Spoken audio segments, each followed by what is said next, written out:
Queen Veloria of the Ziran Imperium stood beneath the radiant arches of the celestial spire, her posture flawless, her expression unreadable. The marriage ceremony was over. The ancient vows had been spoken, the binding sigils burned into reality itself, and the galaxy now recognized a union that none truly understood. Least of all, her.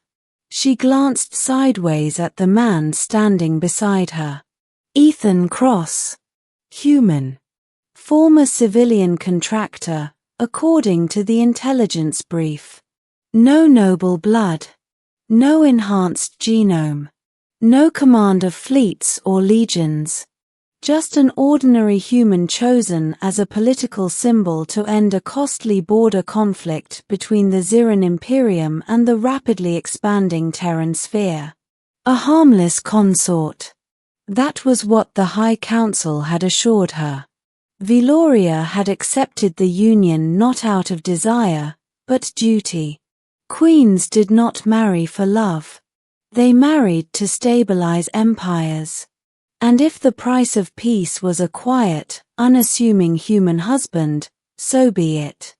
The crowd roared in approval as the newly bonded pair turned to face the gathered nobles, warlords, and diplomats.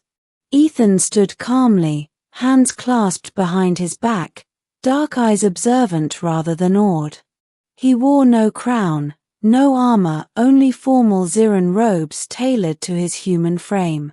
Veloria found his composure irritating.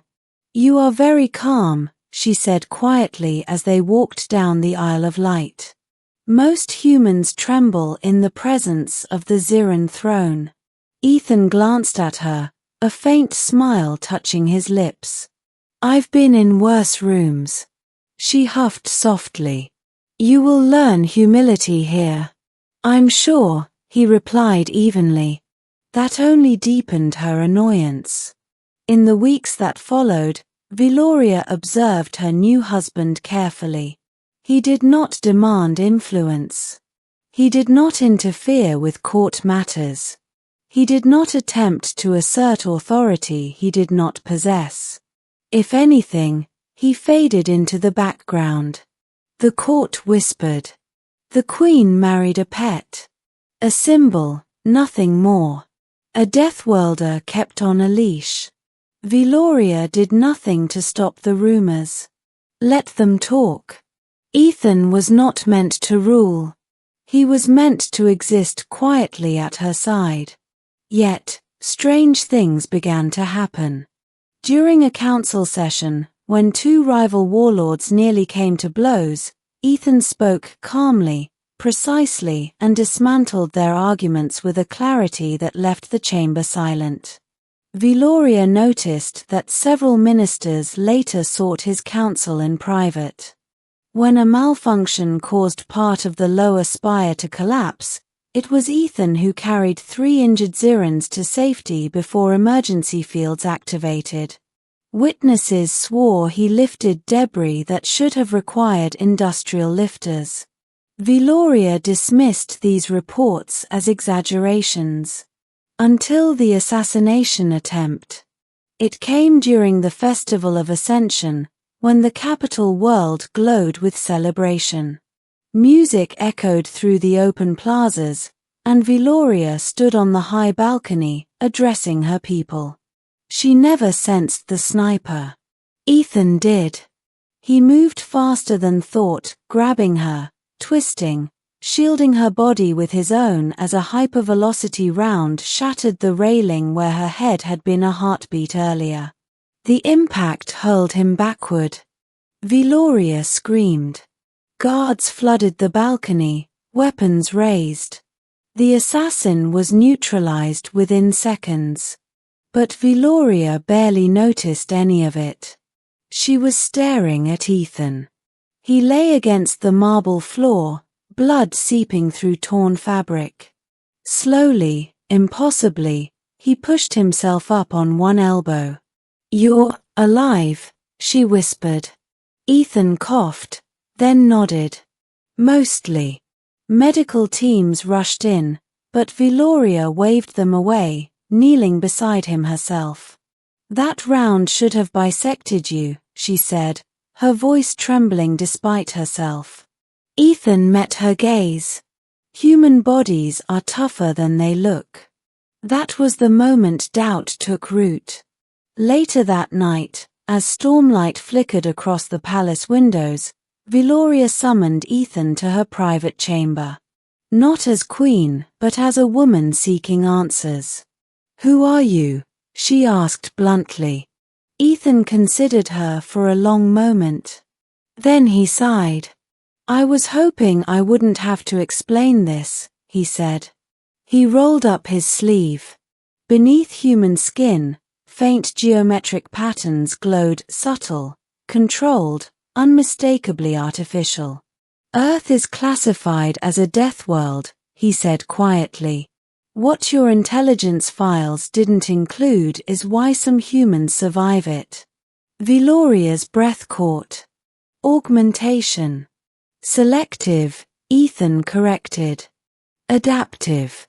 Our world forced us to evolve faster than nature alone could manage. Not soldiers. Not rulers. Guardians." He stood, the air around him seeming to shift as hidden systems activated. His posture changed, not aggressive, but coiled with restrained power. "I wasn't sent here as a symbol," he continued. "I was sent to make sure this alliance survives." A sudden alarm blared through the palace. "Incoming fleet," a voice echoed. "Unknown configuration, no transponders." Veloria turned toward the window, dread gripping her. "The Carvax Dominion," she whispered. "They've waited for our weakness." The Ziran fleet was unprepared. Many ships were ceremonial, not combat-ready. Veloria looked back at Ethan. "If you truly are what you claim, then prove it." Ethan nodded once. "Stay behind me." He stepped onto the open balcony as the first enemy dropships tore through the atmosphere. Ziran guards raised weapons instinctively, but hesitated as Ethan raised one hand. The air bent. Gravity spiked outward in a controlled wave, crushing incoming assault craft mid-flight. Metal screamed. Shields imploded. Entire ships folded inward like paper. The guards stared in horror and awe. Ethan moved again, leaping from the balcony, landing hundreds of meters below with enough force to crater the plaza. He advanced alone, every step warping the ground beneath him. Enemy troops fired. The rounds never reached him. He reached the command carrier and tore it open with his bare hands. The battle lasted 12 minutes. When it ended, the Carvax fleet was annihilated. Silence fell over the capital. Ethan returned to the palace, clothes torn, expression calm once more. Veloria stood waiting, the weight of realization heavy in her chest. "You could have ruled us," she said quietly. Ethan shook his head. "I don't want a throne." "Then why reveal yourself now?"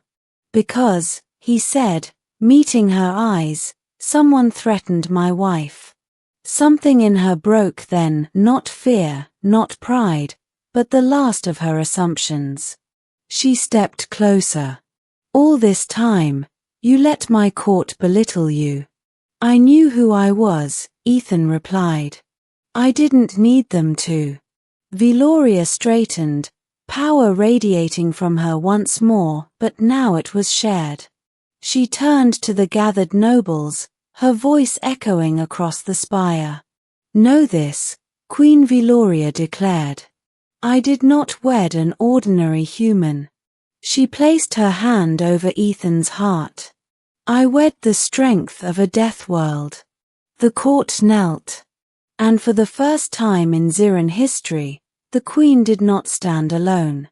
But beside a man whose true power was not domination, but restraint.